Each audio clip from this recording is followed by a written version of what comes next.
গল্পের শুরুতে আমরা অ্যালেক্স নামের একটি ব্যক্তিকে লাইব্রেরিতে বই পড়তে দেখি। তখন হঠাৎ সে একটি বাচ্চার কান্নার আওয়াজ শুনতে পায়। সে দেখে বাচ্চাটি একা আছে, তাই তার বাবা মাকে খোঁজার চেষ্টা করে।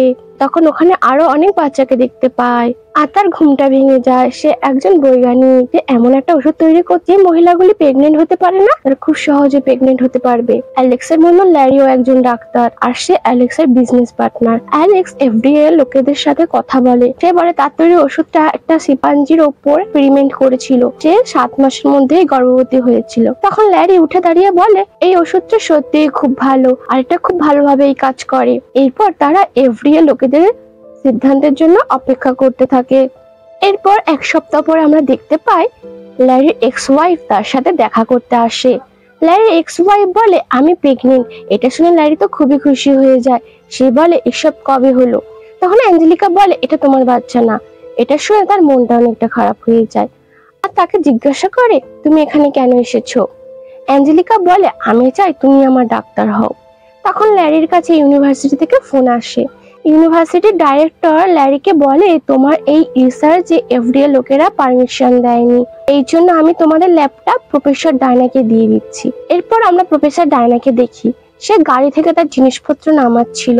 সেই জিনিসপত্র নামাতে গিয়ে সোজা সেই জিনিসটার উপরে পড়ে আর গড়াতে গড়াতে ল্যাবের মধ্যে পৌঁছে যায়। সেখানে অ্যালেক্সের গায়ের উপরে পড়ে যায়। এরপর সে উঠে তার জিনিসটা চেক করতে থাকে। এখানে আমরা দেখি প্রফেসর ডায়না মেয়েদের ডিম্বাণু নিয়ে রিসার্চ করছে। মেয়েদের ডিম্বাণু অর্থাৎ যেখানে বাচ্চা তৈরি হয়। তখন ল্যারি লক্ষ্য করে অ্যালেক্স এখান থেকে চলে গিয়েছে। তখন ল্যারি অ্যালেক্সের কাছে গিয়ে বলে তুমি এখান থেকে কোথায় যাচ্ছ? অ্যালেক্স বলে আমি এই জায়গাটা ছেড়ে চলে যাচ্ছি। এফডিএ লোকেরা অ্যালেক্সের রিসার্চটি বন্ধ করে দিয়েছিল, এই জন্য সে এখান থেকে চলে যাচ্ছে। ল্যারি তাকে বলে আমাদের শুধু একটি মানুষের উপরে রিসার্চ করতে হবে, আর যদি আমরা সফল হই তাহলে এফডিএ লোকেরা তাদেরকে পারমিশন দিয়ে দেবে। তখন অ্যালেক্স বলে এমন কোনো মহিলা আছে যে আননোন অথরাইজ ঔষধ নিজের শরীরে নেবে? কোনো মেয়ে নেবে না তো কি হয়েছে, পুরুষ তো নিতে পারে, তুমি তো এটা নিজের উপরে করে দেখতে পারো। তখন অ্যালেক্স বলে তুমি কি পাগল হয়ে গিয়েছো? ল্যারি বলে এমন অনেক বৈজ্ঞানিক আছে যারা তাদের ঔষধগুলি প্রথম নিজের উপরেই অ্যাপ্লাই করেছে, তাহলে তুমি কেন পারবে না? ল্যারির বোঝানোর পরে অ্যালেক্স রাজি হয়ে যায়। তাদের ওই পরীক্ষার জন্য মহিলাদের ডিম্বাণুর প্রয়োজন ছিল, যেটা ল্যারি ডায়নার ল্যাব থেকে চুরি করে আনে। সেটার নাম ছিল জুনিয়র। ল্যারি ডিম্বাণুটা চুরি করার সময় একবারও খেয়াল করে দেখেনি ডায়নার ল্যাবে ঘুমিয়ে আছে। হঠাৎ করে ডায়নার ঘুম ভেঙে যায়। ল্যারির কথার জালে তাকে ফাঁসিয়ে সেখান থেকে ডিম্বাণুটি চুরি করে নিয়ে চলে যায়। এরপরে ল্যারি অ্যালেক্সের শরীরে শুক্রাণু এবং ডিম্বাণু প্রবেশ করায়। এরপরে অ্যালেক্স পেকটিন নামে একটা ওষুধ খায়, যেটা তারা নিজে বানিয়েছে।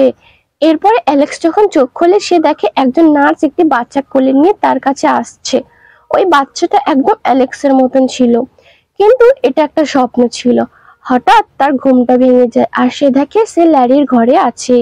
ল্যারি বলে যতদিন তোমার উপরে পরীক্ষা চলছে ততদিন তুমি আমার বাড়িতেই থাকবে আর আমাকে তোমার ইউরিনটা দিতে হবে। এরপরে অ্যালেক্সের ইউরিনটা টেস্ট করে তারা জানতে পারে সে প্রেগনেন্ট। এভাবেই ঔষধ নিতে নিতে 1 মাস কেটে যায়। এরপর একদিন দেখি অ্যালেক্স ডায়নার ল্যাবের বাথরুমে গিয়ে বমি করছে। সে ল্যারিকে বলছে কিছুদিন ধরে আমি ঠিক করে খাবার খেতে পারছি না আর তার নিপলসটা শুশুর লাগছে। এই কথাটা যখন অ্যাসিস্ট্যান্ট শুনতে পায় তখন সে বলে তুমি হয়তো সারাক্ষণ চুলকাও, চুলকালেও শুশুর লাগে। তখন আরেকজন অ্যাসিস্ট্যান্ট বলে বিশেষ কোনো সাবান ব্যবহার করলেও তখন নিপলসে শুশুর লাগে। এরপরে ল্যারি আর অ্যালেক্স যখন বাইরের দিকে যায় তখন ডায়না তাদের অদ্ভুত ভাবে দেখতে থাকে। ডায়না তাদের বলে বাথরুমে বমি করা, ডাস্টবিনে কিছু ওষুধের শিশি দেখে মনে হচ্ছে তুমি কোনো নেশা করছো। ল্যারি আর অ্যালেক্স কোনো রকম ভাবে তার থেকে কথা এড়িয়ে সেখান থেকে চলে যায়। এরপরে আস্তে আস্তে অ্যালেক্সের বডিতে মহিলাদের মতন পরিবর্তন দেখা যাচ্ছিল। সে প্রেগনেন্ট মহিলাদের বই পড়তে শুরু করেছিল। আস্তে আস্তে অ্যালেক্স প্রেগনেন্ট মহিলাদের মতন আচরণ করছিল। তার চিন্তা ভাবনাও একজন মহিলার মতন হয়ে যাচ্ছিল। এরপরে একদিন যখন ল্যারি তার চেক আপ করছিল সে একটি সিনেমা দেখে মেয়েদের মতন কান্না করতে লাগে। এরপরে ল্যারি বলে তুমি আজকে আমার জন্য অপেক্ষা করো না, আজ আমার আসতে একটু দেরি হবে, আজ আমাকে একটা সম্মেলনে যেতে হবে। তখন অ্যালেক্স মহিলাদের মতন বলে আমাকে একা ছেড়ে যেও না, আমি প্রেগনেন্ট, আমার একা থাকতে ভালো লাগছে না, আমাকেও তোমার সাথে সম্মেলনে নিয়ে যাও। ল্যারি তাকে না বলতে সে তার সাথে তর্ক করতে থাকে। এরপরে ল্যারি তাকে বাধ্য হয়ে নিয়ে যায়। এরপরে সম্মেলনে ল্যারি তার রিসার্চের সম্বন্ধে কিছু লোকেদের সাথে কথা বলছিল। কিন্তু তার সমস্ত কথাগুলো ল্যাবের ডাইরেক্টর শুনে ফেলে। সে বলে, তোমাদের ঔষধগুলো কোনো মহিলার ওপর অ্যাপ্লাই করছো না তো? এটা কিন্তু আইনের বিরুদ্ধে। এরপরে অ্যালেক্স আর ডায়না দুজনে একসাথে ডান্স করে। তারা যেহেতু দুজনে ডান্স করতে পারে না, তাই ডায়নার জুতোটি খুলে গিয়ে একটি খাবার টেবিলে পড়ে যায়। তারা দুজন দুজনকে অদ্ভুত ভাবে দেখছিল। এরপরে ল্যারি এসে অ্যালেক্সকে বাইরে নিয়ে যায়। এরপর অ্যালেক্স তাকে বলে, আমার হাতটা অনেকটা মোলায়েম হয়ে গেছে। তখন ল্যারি বুঝতে পারে ঔষধের পার্শ্ব প্রতিক্রিয়া বেশি হয়ে যাচ্ছে। তাই ল্যারি বলে, তোমাকে পেকটিনের ডোজ কম করে নিতে হবে। আমরা আমাদের প্রয়োজনীয় তথ্য পেয়ে গিয়েছি, এখন তোমার আর ওই ওষুধটি খাওয়ার দরকার নেই। অ্যালেক্স বলে, না, আমি আমার বাচ্চাটিকে জন্ম দিতে চাই। ল্যারি শুনে বলে, তোমার কি মাথা খারাপ হয়ে গেছে? এখন থেকে তোমার ঔষধ নেওয়ার কোনো দরকার নেই, আর আজ থেকে তুমি তোমার বাড়িতেই থাকবে। ল্যারি এই কথাটা শুনে অ্যালেক্সের মন খারাপ হয়ে যায়, কারণ অ্যালেক্সের চিন্তাধারা কোনো পুরুষের মতন ছিল না, একজন মহিলার মতন হয়ে গিয়েছিল। সে মহিলাদের মাতৃত্বের অনুভূতিটা বুঝতে পারে, এই জন্য অ্যালেক্স ওই ওষুধগুলি খাওয়া বন্ধ করে না। এভাবেই 10 সপ্তাহ কেটে যায়। আর আমরা দেখি অ্যালেক্স ল্যাবেই আছে। তার কলিগরা তাকে জন্মদিনের সারপ্রাইজ দেয়। তখন ডায়না বলে, তুমি এত ঘামছো কেন? এখানে তো ফ্যান আসে, সবই অন আছে। তখন অ্যালেক্স বলে, আমি জানি না, কিন্তু আমার খুব গরম লাগছে। এটা বলে সে তার জামা খুলে ফেলে। তখন ল্যারি তার বেবি পাম্প দেখে সবকিছু বুঝে ফেলে। ল্যারি তাকে বাইরে নিয়ে যায় আর তাকে অনেক বকাঝকা দিয়ে বলে, তুমি কি জোকার হতে চাও? পুরুষেরা কখনো বাচ্চা জন্ম দিতে পারে না। এরপর তারা ঝগড়া করতে করতে তাদের ক্লিনিকে চলে যায়। তখন অ্যালেক্স বলে ফেলে সে এই বাচ্চাটাকে জন্ম দিতে চায়।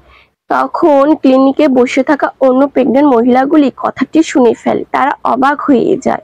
তখন ল্যারি তাদেরকে বলে, অ্যালেক্স এখন মানসিক রোগে ভুগছে। সে নিজেকে একজন প্রেগন্যান্ট মহিলা মনে করে, কিন্তু এমন কিছুই না।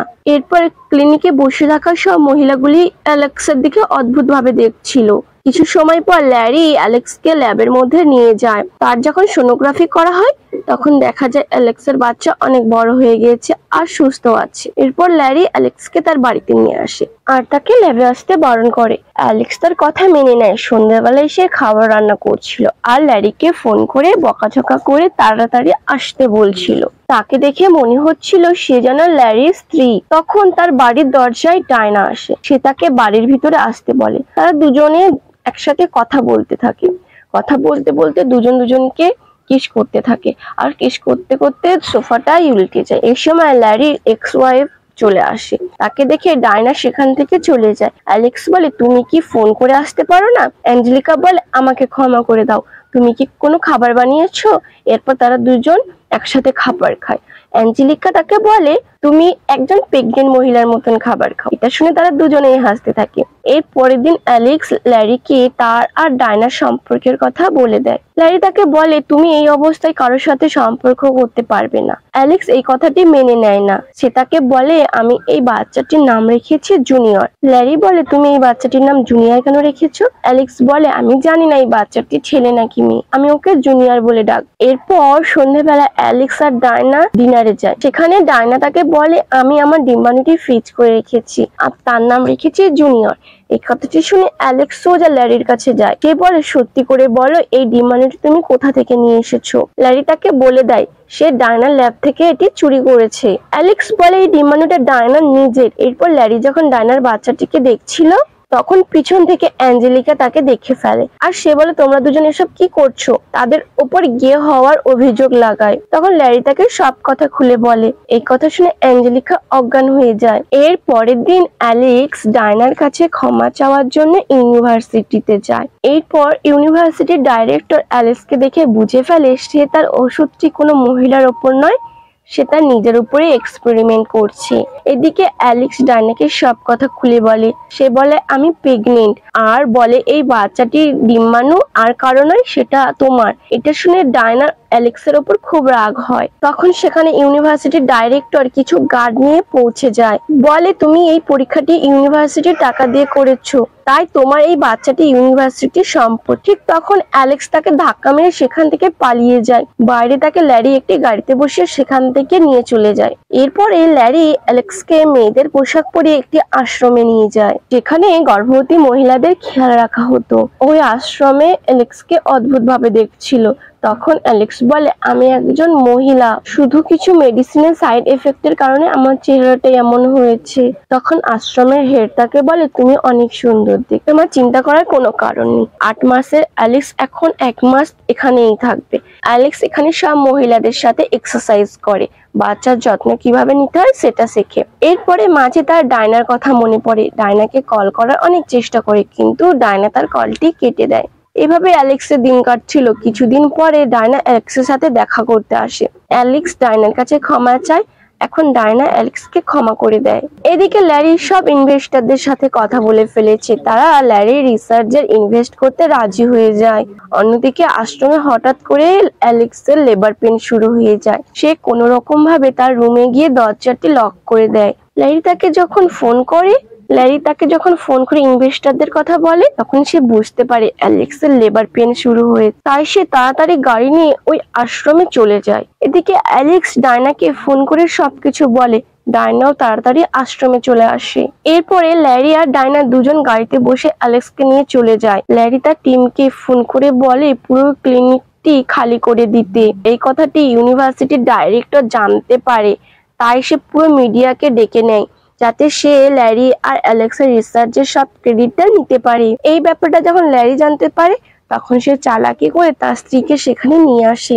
এরপরে ডাইরেক্টর প্ল্যানটি নষ্ট হয়ে যায়। আর অন্যদিকে ডায়না অ্যালেক্সকে নিয়ে পেছনের দরজা দিয়ে ক্লিনিকে ঢোকে।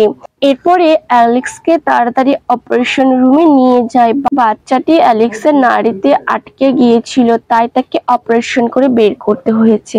ল্যারি ডায়নাকে অ্যাঞ্জেলিকার সাথে থাকতে বলে। এদিকে আমরা দেখি অ্যাঞ্জেলিকারও লেবার পেন শুরু হয়ে যায়। অন্যদিকে অ্যালেক্সের ভালোভাবে ডেলিভারি হয় না। ল্যারি বাড়ি এসে বলে বাচ্চাটা খুব সুন্দর হয়েছে। এরপর তারা অ্যাঞ্জেলিকার ডেলিভারির প্রস্তুতি নেয়। অ্যাঞ্জেলিকার ফুটফুটে একটি ছেলে হয়। ল্যারি অ্যাঞ্জেলিকার দিকে তাকিয়ে বলে, আমরা কি আবার একসাথে থাকতে পারি? তখন অ্যাঞ্জেলিকা বলে হ্যাঁ। এরপর 1 বছর কেটে যায়। আমরা দেখি তারা 4 জন অ্যাঞ্জেলিকার ছেলে জ্যাক আর অ্যালেক্সের মেয়ে জুনিয়র এর জন্মদিন পালন করছে। এখন ডায়না প্রেগনেন্ট। আর গল্পটা এভাবেই শেষ হয়। Thanks for watching.